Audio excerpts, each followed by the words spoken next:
The preliminary hearing for Luka Magnotta will be open to reporters and the public. A Quebec judge made the ruling a short while ago in Montreal.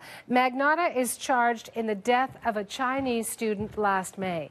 Jun Lin was attending university at the time. CBC's Sabrina Marandola joins me live from outside the courthouse in Montreal with more on this decision. Walk me through the words of the judge, Sabrina.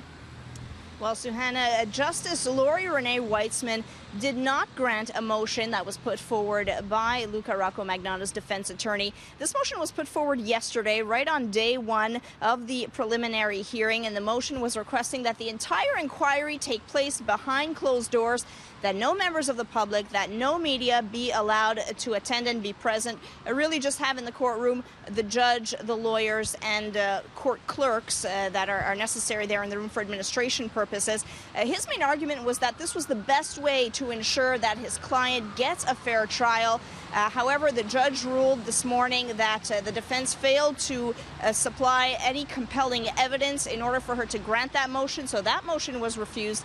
And after that, the defense put forward another motion asking that the existing publication ban be further expanded. The way it works is that for preliminary hearings, everything that goes on in the courtroom in terms of evidence presented, who is called to testify, what witnesses say, cannot be reported on. That is already covered by a publication ban, but the defense lawyer was looking to go one step further. He asked that journalists not be allowed to report, for example, what the accused looks like, what he's wearing, his demeanor. The judge also refused to grant that motion. She said, quote, "It is not incumbent on me to muzzle journalists further than what the ban already covers." So both motions this morning denied, and that is what we heard just a few moments ago. And Sabrina, what happens next?